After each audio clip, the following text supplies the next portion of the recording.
नमस्कार दोस्तों, आज एक और पारिवारिक कहानी में मैं आपका स्वागत करती हूँ। आज की कहानी है गंवार इंडियन पत्नी को अपमानित करने वाले पति के साथ पत्नी ने ऐसा क्या किया कि उसके पैरों तले जमीन खिसक गई। धीरे धीरे शाम गहराने लगी थी। वैसे भी शाम होते ही शिमला में मॉल रोड की गहमागहमी कम होने लगती है, क्योंकि शाम के बाद बड़ी तेजी के साथ ठंड बढ़ जाती है। इतनी ठंड में भी शिल्पा बालकनी में खड़ी चुपचाप अदृश्य में देखे जा रही थी। ऐसे लग रहा था मानो किसी ने पत्थर की मूर्ति खड़ी कर दी हो। ठंड लग जाएगी बेटी, घर के अंदर चलो, आशा जी ने पीछे से आकर शिल्पा से कहा। शिल्पा ने मुड़कर देखा परंतु कुछ कहा नहीं। शब्द तो शायद बरसों पहले विलीन हो चुके थे, बस गहरी खामोश आंखें थी जो उसका दर्द बयां करती थी। उसे इस हाल में देखकर आशा जी का हृदय चूर चूर हो जाता, परंतु वह कुछ कर नहीं सकती थी। आशा जी ने चाय का कप शिल्पा के हाथों में देते हुए कहा, तो बेटा क्या फैसला किया तुमने? पलकें तो उठी परंतु पहले की भांति निःशब्द निर्विकार। देख बेटा, तू अब अपने आप पर इतना जुल्म मत कर। हमारे गलत फैसलों की सजा तू पिछले 7 सालों से झेल रही है, आशा जी ने अपने आंसू पोंछते हुए कहा। इस दुनिया में सारे लोग एक जैसे नहीं होते बेटा। हिमांशु बहुत अच्छा लड़का है। सब कुछ जानते हुए भी उसने हमारी कितनी मदद की, और वह तुझे पसंद भी करता है। उसने भी तो शादी ना करने की ठानी थी, परंतु स्त्री का एक रूप यह भी होता है, उसने यह तुमको देखकर ही जाना है। उसे हाँ कर दे मेरी बच्ची, आशा जी ने शिल्पा के सर पर हाथ फेरते हुए कहा। मैं बिल्कुल ठीक हूँ माँ, अपना ख्याल रख सकती हूँ। सहारे के लिए किसी पुरुष का होना तो ज़रूरी नहीं। अगर पुरुष का रूप पापा जी और रुपेश की तरह हो तो मैं कहती हूँ किसी भी स्त्री को पुरुष की आवश्यकता नहीं, शिल्पा ने ठंडे स्वर में जवाब दिया। आशा जी कुछ कह नहीं पाई और उठकर अपने कमरे में चली गईं। वह उस दिन को कोस रही थी जब उन्होंने अपने बेटे का रिश्ता शिल्पा के लिए भेजा था।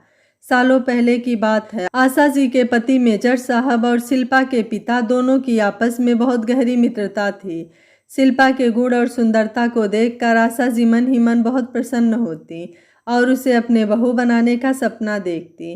शिमला के सबसे जाने माने रईसों में गिनती होती थी मेजर सत्येंद्र नाथ की, जबकि शिल्पा के पति आलोक जी एक स्कूल के प्रिंसिपल थे। दोनों परिवारों के रहन सहन आकाश पाताल का अंतर था, परंतु फिर भी दोनों मित्रों में अटूट दोस्ती थी।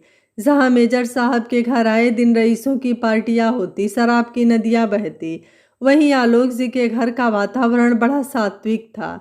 2 बेटियां थी आलोक जी की, शिल्पा बड़ी और सुगंधा छोटी। अपने नाम के मुताबिक ही शिल्पा को भगवान ने बड़ी फुर्सत से गढ़ा था। दुधिया सफ़ेद रंग, लंबी घुटनों से नीचे लहराते बाल, बड़ी बड़ी गहरी दुर्गा जी जैसी आंखें और होठों पर हमेशा एक रहस्यमयी मुस्कान। होठों की कलियां कभी खुलती नहीं, परंतु मुस्कुराहट सदैव बनी रहती थी। चाहे घर का काम हो या समाज सेवा या पढ़ाई लिखाई, सब में वह आगे रहती थी। एमए की डिग्री लेने के बाद वह अपने पापा के स्कूल में ही काम करना चाहती थी। शिल्पा को पीएचडी में भी गोल्ड मेडल मिलने की खुशी में आलोक जी ने घर में सत्यनारायण भगवान की पूजा रखी थी। उसी में उन्होंने अपने मित्र मेजर सत्येंद्र नाथ को भी सपरिवार बुलवाया था। मेजर साहब को सिर्फ एक ही बेटा था, रुपेश, जो अपने नाम के मुताबिक काफ़ी स्मार्ट और हैंडसम था। वह कनाडा में किसी फर्म में नौकरी करता था। घर में रुपए पैसे की कोई कमी थी नहीं, ना उस तरह की परवरिश थी जिसमें उसे भारतीय संस्कृति के बारे में सिखाया जाता। इसलिए वह पूरी तरह पाश्चात्य संस्कृति में रंग चुका था। महीनों में कभी अपने माता पिता से हाय हेलो फ़ोन पर कर लिया करता। आशा जी सब समझती, परंतु उनके हाथों में कुछ भी न था। पिता के सह ने रुपेश को बिगाड़ रखा था। यही तो उसके खाने खेलने के दिन है, समय आने पर वह खुद ही ठीक हो जाएगा, वह अपनी पत्नी से कहते। बेचारी आशा जी अपने पति से क्या बोल पाती। वह तो स्वयं ही अपने पति की अयाशियों की शिकार थी। रोज शराब की पार्टियां और बाजारू औरतों का साथ शादी के बाद से ही वो देखती आई थी। शुरू शुरू में उन्होंने विरोध किया, परंतु बात कुछ बनी नहीं। रोकने टोकने पर वह बच्चों के सामने ही मार पिटाई करने लगते। थक हार कर उसने अपने हालात से समझौता कर लिया। सोचा था कि वह अपने बेटे को अच्छी परवरिश देंगी, अपने पिता की गलत हरकतों का साया नहीं पड़ने देंगी। परंतु ऐसा नहीं हुआ। अपने इकलौते बेटे को उन्होंने हमेशा सर चढ़ा कर रखा। नतीजा यह हुआ कि रुपेश ने अपनी माँ का सम्मान करना छोड़ दिया। और उस दिन जब मेजर साहब आलोक जी के यहाँ पूजा में मिले और शिल्पा को देखा तो वह उनके मन को भा गई। उन्हें वैसे ही सुंदर बहू चाहिए थी। उन्होंने तुरंत ही आलोक जी से कहा कि हमारे बरसों की दोस्ती अब अगर रिश्तेदारी में बदल जाए तो बहुत खुशी होगी। मेरे बेटे रुपेश के लिए शिल्पा का रिश्ता मैं तुमसे मांगता हूँ। लेकिन सत्येंद्र, तुम्हारे और हमारे जीवन शैली का बहुत अंतर है। शायद मेरी बिटिया तुम्हारे घर में सामंजस्य नहीं बैठा पाए। आलोक जी ने झिझकते हुए कहा, अरे भाई, महारानी की तरह ऐश करेगी हमारी शिल्पा। तू तो बस हाँ कर दे। बचपन से हमने शिल्पा को अपने बच्चे की तरह ही प्यार किया है। आगे भी वह हमारी बेटी ही रहेगी। तुझे चिंता करने की ज़रूरत नहीं है। मेजर साहब ने जोर देते हुए कहा, सुनो जी, हम रुपेश से भी बात कर लें तो ठीक रहेगा। आशा जी ने मेजर साहब को कहा, हाँ ठीक है भाभी जी, मैं भी शिल्पा से बात कर लेता हूँ, फिर आपको बताता हूँ। आखिर अब समय बदल रहा है, बच्चों के मन की बात जानना भी ज़रूरी है। आलोक जी ने बात को समाप्त करते हुए कहा। उसके बाद आए दिन मेजर साहब आलोक जी को फ़ोन पर रिश्तों के लिए पूछने लगे। वह भी जल्दी से अपने बेटे को शादी के बंधन में बांधना चाहते थे, वह भी एक भारतीय महिला से, ताकि इसी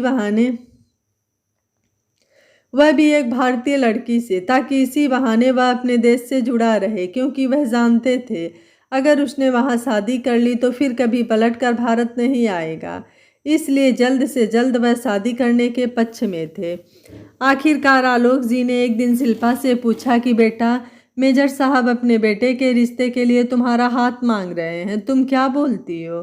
क्या तुम वहाँ शादी करना चाहती हो या तुम्हारे मन में कोई और है? तो वह भी मुझे बता दो, मैं कतई ज़बरदस्ती नहीं करूँगा। शिल्पा ने मुस्कुराते हुए अपने पापा के कंधे पर सर रख कर कहा, पापा, आपको अपनी परवरिश पर कोई शंका है? संस्कारों और चरित्र की मजबूती हमने आपसे ही सीखी है। अगर आप इस रिश्ते से खुश हैं तो मैं भी खुश हूँ। इस तरह उन दोनों की शादी पक्की हो गई। उधर आशा जी ने जब अपने बेटे को सगाई में आने के लिए भारत कहा तो वह गुस्से से भर गया। उसने अपने पिता को फ़ोन लगाया और कहा वह भारतीय लड़की से कभी शादी नहीं करेगा, क्योंकि उसकी सोच कभी नहीं बदल पाएगी और मैं कभी उसके साथ एडजस्ट नहीं कर पाऊँगा। मेरी लाइफ अलग है। अगर वह यहाँ का जीवन स्वीकार कर ले, यहाँ के रंग में रंग जाए, तो मैं शादी के लिए तैयार हूँ। अरे बेटा, तू जैसा कहेगा वह वैसा ही करेगी। मैंने तुम्हारे लिए ऐसी लड़की ढूंढी है। तू हाँ तो कर और जल्दी से आ जा। और सबसे बड़ी बात तुझे बताऊं बेटा कि लड़कियों की इतनी हिम्मत नहीं कि वह अपने पति के मर्जी के खिलाफ जा सके। इसलिए तुम उसकी चिंता क्यों करता है? तू जो कहेगा वही वह करेगी। इसलिए तुम जल्दी से आ जाओ। इस लड़की को तुम अपनी मुट्ठी में रखोगे, बाकी लड़कियों की तरह यह तुम्हें अपनी उंगली पर नहीं घुमा पाएगी। और इस तरह मेजर साहब ने अपने बेटे को आश्वस्त करके सगाई के लिए बुला लिया। आशा जी ने कई बार अपने पति से कहा, सुनिए जी, क्यों किसी की लड़की का जीवन बर्बाद करते हैं? हमारा बेटा इतनी सीधी सादी लड़की को कभी पसंद नहीं करेगा। कल को इस लड़की का जीवन दुखी हुआ तो हमें बहुत बददुआ लगेगी। परंतु मेजर साहब के आगे उनकी एक न चली। पूरे शिमला को दुल्हन की तरह सजाया गया, सारे शहर में धूम मची और इस तरह यह विवाह संपन्न हो गया। शादी के बाद जितने दिनों तक रुपेश भारत में रहा, लगातार रात रात भर पार्टियां करता रहा। देर रात गए शराब पीकर घर आना तो मानो उसका जन्मसिद्ध अधिकार रहा। बालकनी में खड़ी शिल्पा सब कुछ देखती रही, कुछ बोल नहीं पाई। शुरू में उसने सोचा कि वेस्टर्न कल्चर का असर है। धीरे धीरे घर परिवार के संगत में यह आदतें कम होती चली जाएंगी। यही सोचकर उसने अपने मन को तसल्ली कर ली।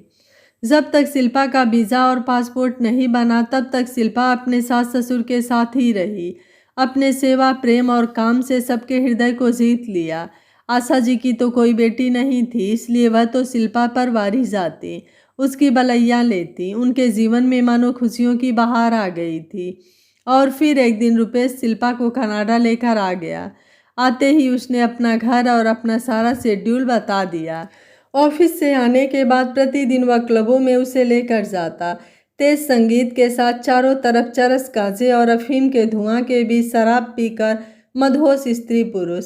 जिन्हें अपने शरीर का भी होश नहीं रहता था। ऐसे माहौल में शिल्पा को लगता मानो वह पागल हो जाएगी।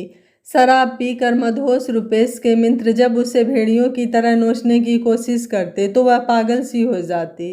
घर आकर प्रतिदिन का झगड़ा जरूर हो गया था। रुपेश उसे जाहिल और पिछड़ा हुआ करार देता। उसने स्पष्ट कह दिया था कि यहाँ पर उसे इस खुले जीवन की आदत डालनी होगी। उसके लिए शराब चाय कॉफ़ी की तरह है और यहाँ किसी के छूने से या किसी के साथ सोने से आसमान नहीं टूटता। परंतु मैं इस रंग में कभी नहीं रंगूंगी। रुपेश, इस भ्रम में मत रहना, मेरे संस्कार ऐसे नहीं हैं। शिल्पा ने स्पष्ट स्वर में रुपेश से अपना निर्णय कर दिया। अच्छा, यह बात है तो अब यह भी मेरे लिए ही आन की बात है। देखता हूँ तुम कैसे नहीं बदलती और भारत कैसे जाती हो। रुपेश ने कुटिल हंसी हंसते हुए कहा। इन सब बातों के खबर शिल्पा ने अपने माता पिता को नहीं होने दी, क्योंकि वह जानती थी यह सब सुनकर उसके पिता टूट जाएंगे। अपनी लड़ाई वह स्वयं ही लड़ना चाहती थी। रुपेश ने घर का राशन पानी बंद कर दिया। वह ऑफिस जाता तो बाहर से ताला मार कर जाता। छोटी से छोटी चीज़ों के लिए उसने शिल्पा को मोहताज कर दिया। वह उसे इतना तोड़ देना चाहता था कि वह जो कहे शिल्पा वही करे। आज पिछले 5 दिनों से शिल्पा ने अन्न का एक दाना भी नहीं खाया, क्योंकि घर में कुछ था ही नहीं। फ़ोन का कनेक्शन तक उसने काट दिया था। किसी तरह पानी पीकर उसने अपने आप को संभाले हुए थी। घर से बाहर निकलने का उसे कोई रास्ता नहीं दिखाई दे रहा था और वहाँ सभी घर एक दूसरे से थोड़ी थोड़ी दूरी पर थे, इसलिए चिल्लाने पर भी बाहर कोई सुन नहीं पाता था। और शायद उस दिन हद ही हो गई जब रुपेश शराब के नशे में धुत अपने 2 साथियों के साथ घर आया और अपने उन दोनों दोस्तों को खुले कुत्ते की तरह शिल्पा के ऊपर छोड़ दिया। 5 दिनों से खाना न खाने के बावजूद इतनी कमजोरी में भी न जाने उसके अंदर इतनी कहाँ से ताकत आ गई थी कि उन तीनों नशेड़ियों को बर्तनों, सामान, जूते, चप्पल, डंडे, जो भी सामान मिला उन सभी से पीटते हुए दरवाज़ा खोलकर बाहर की ओर भागी। उस अंधेरी रात में न जाने कब तक उसी हालत में वह सड़कों पर भागती रही और किसी से पुलिस स्टेशन का पता पूछकर वहां जाकर कंप्लेन लिखवाई। भारतीय दूतावास में भी खबर की गई और इस तरह वहां पुलिस प्रशासन की मदद से वापस भारत लौट आई। इतना सब हो जाने के बावजूद भी उसने अपने पिता को कोई खबर न दी थी। अपनी लड़ाई वह स्वयं ही लड़ना चाहती थी। एयरपोर्ट से वह सीधे अपने ससुराल पहुंची। मेजर साहब को तब तक उनके बेटे ने सारी सूचना दे दी थी। मेजर साहब के लिए यह बहुत आन की बात थी कि एक साधारण सी लड़की ने उनके बेटे को दुत्कार दिया। जैसे ही शिल्पा घर पहुंची, आशा जी ने उसे अपने आंचल में समेट लिया, परंतु मेजर सत्येंद्र नाथ ने गरजते हुए कहा, जो लड़की उनके बेटे को नहीं सम्मान दे सकती उसके लिए इस घर में कोई स्थान नहीं है, इस घर से निकल जाए। शिल्पा ने उनके छड़ी को एक तरफ फेंका और बिना कुछ कहे अपने कमरे की ओर चली गई। अपने बात का कोई असर न होता देख मेजर साहब गुस्से में पागल हो गए। उसने आशा जी और शिल्पा दोनों को अपमानित करने में कोई कोर कसर नहीं छोड़ी। शिल्पा सब सुनती रही, परंतु उस पर कोई असर नहीं होता। वह एक ऐसी पत्थर की मूर्ति बन गई थी जो सिर्फ सांस लेती थी। आशा जी ने कई बार रोते हुए कहा कि वह अपने माता पिता के पास चली जाए, परंतु शिल्पा ने स्पष्ट रूप से मना कर दिया। उसने आशा जी से कहा, मैं स्वयं के लिए नहीं आपके लिए भी अधिकार की लड़ाई लड़ूंगी मम्मी जी। मैं उन लड़कियों में नहीं जो अपने भाग्य को कोसते हुए अपना जीवन बिता दें और ऐसे लोगों को आज़ाद छोड़ दें। उसने कनाडा के पुलिस स्टेशन से सारे सबूत मंगवाने के बाद यहाँ पर तलाक के लिए अर्जी दायर कर दी। मेजर साहब ने शिल्पा से कहा कि हम तुम्हें बच्चलन साबित कर पूरे शिमला से निकलवा देंगे, अपनी संपत्ति से 1 इंच तक नहीं देंगे। परंतु शिल्पा ने हार नहीं मानी। आशा जी के साथ कोर्ट के चक्कर लगाती और इसी तरह उसे किसी ने वकील हिमांशु का पता बताया। हिमांशु शहर के जाने माने वकील थे, परंतु वह कोई झूठा केस नहीं लेते। अब शहर में चारों तरफ यह बात फैल चुकी थी। शिल्पा के पिता को पता चला तो वह बहुत दुखी हुए, परंतु कुछ कर नहीं पाए। वह अपनी बेटी को अपने साथ ले जाना चाहते थे, परंतु शिल्पा ने साथ जाने से साफ मना कर दिया। सारी दुनिया के सामने अपनी इज्जत का इस तरह तमाशा बनते देख मेजर साहब और दिन रात शराब में धुत रहने लगे और एक दिन हार्ट अटैक की वजह से चल बसे। रुपेश को खबर दिया गया। वह आया और जितना हो सकता था उसने शिल्पा को अपमानित किया। अपने पिता के क्रियाकर्म के बाद वह अपना सब कुछ बेच देना चाहता था, परंतु आशा जी और शिल्पा ने वकीलों की मदद से यह सब रोका और तलाक का केस दायर कर दिया। लगातार 3 सालों तक वह इस लड़ाई को लड़ती रही और सारे सबूतों के मद्देनज़र कानून ने उन दोनों को तलाक दिलवा दिया। उसकी आधी संपत्ति शिल्पा को दे दी गई थी और बची हुई आधी में से आशा जी को दे दी गई। रुपेश शिल्पा को अभी बर्बाद करने के नियत से वापस कनाडा नहीं गया। इतनी बड़ी कोठी का एक छोटा सा गेस्ट हाउस कानूनन रुपेश को दिया गया था रहने के लिए। बाकी सारी कोठी पर आशा जी और शिल्पा का अधिकार था। आशा जी और शिल्पा दोनों ने मिलकर सेब के बगीचों को और उनके सारे व्यापार को अच्छी तरह संभाल लिया था। और इसके विपरीत रुपेश, जिसे हमेशा यही शिक्षा मिली थी कि स्त्री पैर की जूती है, उसे पैर के नीचे रखना चाहिए, वह अपने शराब और अय्याशी में बर्बाद होता चला गया। आशा जी ने अपने बेटे का साथ न देकर, बहू का साथ देकर अपने पाप का प्रायश्चित कर रही थी। वह सच्चे हृदय से दुखी थी कि उसने किसी लड़की का जीवन बर्बाद कर दिया। वह अपने इस भूल को सुधारना चाहती थी। इन सारी घटनाओं के बीच वकील हिमांशु भी मन ही मन शिल्पा की इज्जत करने लगा था और चाहने भी लगा था। उसने अपने जीवन में नारी के कई रूप देखे थे, जिनमें धोखा, छल, प्रपंच था, तो साथ ही सेवा, प्रेम और अपने अधिकारों की लड़ाई भी देखी थी। आशा जी ने शायद हिमांशु के आंखों की भाषा पढ़ ली थी। उन्होंने हिमांशु से बात की तो हिमांशु ने हाँ कर दिया, परंतु वह शिल्पा की पूर्ण सहमति चाहता था। परंतु शिल्पा थी कि वह किसी रिश्ते में जुड़ना नहीं चाहती थी। रात के 11 बज चुके थे। रुपेश अपने कॉटेज में बाहर शराब के नशे में धुत शिल्पा और अपनी माँ को गालियाँ दे रहा था। देखता हूँ कितने दिन तुम लोगों का घमंड रहता है, आज नहीं तो कल मेरे पैरों पर गिरना ही होगा। और भी न जाने क्या क्या बक रहा था। आशा जी और शिल्पा जी दोनों चुपचाप बालकनी में खड़ी सुन रही थीं और इसी तरह सारी रात बीत गई। और जब सुबह हुई तो शिल्पा ने आशा जी से कहा, आप मेरा निर्णय जानना चाहती थी ना मम्मी जी, आप हिमांशु जी से कह दीजिए मैं शादी के लिए तैयार हूँ। शिल्पा ने बेहद शांत और सर्द आवाज़ में आशा जी से कहा। आशा जी को तो मानो मुँह मांगी मुराद मिल गई। उन्होंने हिमांशु को खबर कर बुलवाया। आशा जी ने हिमांशु से कहा कि मेरा कोई बेटा नहीं, सिर्फ एक बेटी है जिसे मैं तुम्हारे हवाले करना चाहती हूँ। उसने अपने जीवन में बहुत दुख देखे हैं, बहुत संघर्ष किया है। मैं चाहती हूँ तुम दोनों एक हो जाओ। मैं जानती हूँ तुम्हारे माता पिता अब नहीं रहे, इसलिए आज से तुम मेरे बेटे हो। लेकिन आंटी, शिल्पा से भी तो पूछ लीजिए, हिमांशु ने कहा। मैं तैयार हूँ हिमांशु जी, लेकिन मैं और मम्मी यहीं रहेंगे और आपको भी यहीं रहना होगा। अगर आप तैयार हैं तो मैं तैयार हूँ, शिल्पा ने कहा। दूसरे दिन शाम को उस हवेली में काफ़ी चहल पहल थी। लोग आ जा रहे थे। आलोक जी भी आए थे। एक छोटी सी पार्टी रखी गई थी, परंतु किस लिए यह बात किसी को पता नहीं थी।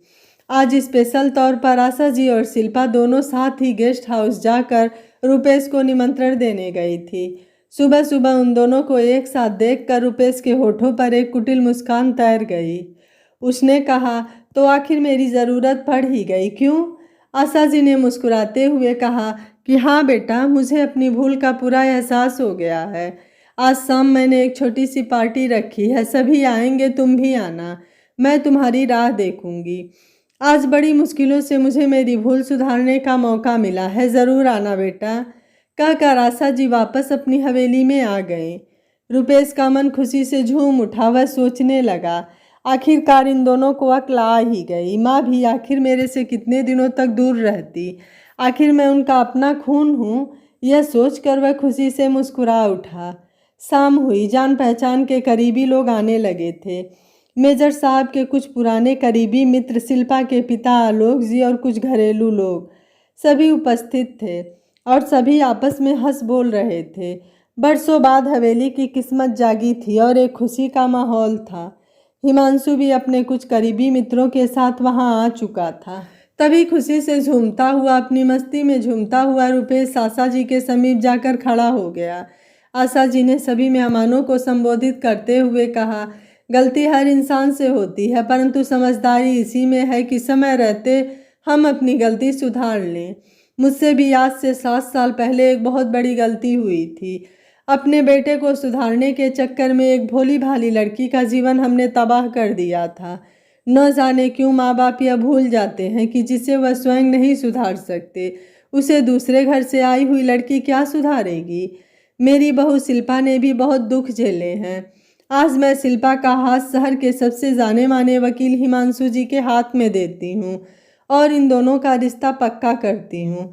रुपेश मानो आसमान से गिरा। वह चिल्लाकर अपने माँ से बोला, तुम होश में तो हो? मेरे रहते तुम इसकी शादी किसी दूसरे के साथ कैसे कर सकती हो? स्त्रियों को ठुकराने का जन्म सिद्ध अधिकार सिर्फ पुरुषों को ही नहीं है रुपेश। यह सर्द और बर्फीली आवाज़ शिल्पा की थी। माता सीता ने भी राम के द्वारा बार बार अग्नि परीक्षा मांगने पर उनका परित्याग कर दिया था। फिर तुम तो एक गंदी नाली के कीड़े हो। आज मैं तुम्हारा परित्याग करती हूँ और अपने जीवन की नई शुरुआत तुम्हारे सामने इसी घर में करती हूँ। औरत पैर की जूती नहीं, वह जननी है, शक्ति है, वह स्वयं सिद्धा है। उसे किसी और सहारे की ज़रूरत नहीं, बल्कि पुरुषों को भी उसके हर रूप के सहारे की ज़रूरत पड़ती है। तुमने मुझे क्या कहा था कि मैं एक गंवार इंडियन हूँ? आज एक गंवार इंडियन ही तुम्हें तुम्हारी औकात दिखा रही है। आशा करती हूँ खाना खाने के बाद मुँह मीठा करके ही जाओगे। शिल्पा का एक एक शब्द रुपेश के ऊपर हथौड़े की भांति लग रहा था। रुपेश का मुंह काला पड़ गया था। बाकी सारे लोग शिल्पा की बात सुनकर ताली बजा रहे थे। शिल्पा के पिता आलोक जी की आंखें भी भर आई। उन्हें आज महसूस हुआ है कि उन्होंने अपने बच्चों को सही शिक्षा दी थी। आशा जी और आलोक जी दोनों एक कोने में खड़े हुए नम आंखों से शिल्पा और हिमांशु की मंगनी देख रहे थे। मन में हजारों दुआओं के साथ उनके होठों पर एक मीठी मुस्कान थी। आज उन्होंने अपने बहू की जिंदगी रूपी नैया की पतवार सही हाथों में पकड़ा दी थी। उनके दिल का बोझ हल्का हो गया था। यह कहानी आपको कैसी लगी? आप मुझे अपनी राय कमेंट बॉक्स में ज़रूर दीजिएगा। वीडियो पसंद आया है तो वीडियो को लाइक शेयर एंड चैनल को सब्सक्राइब कर लीजिएगा। Thank you for watching. मिलते हैं अगली कहानी में।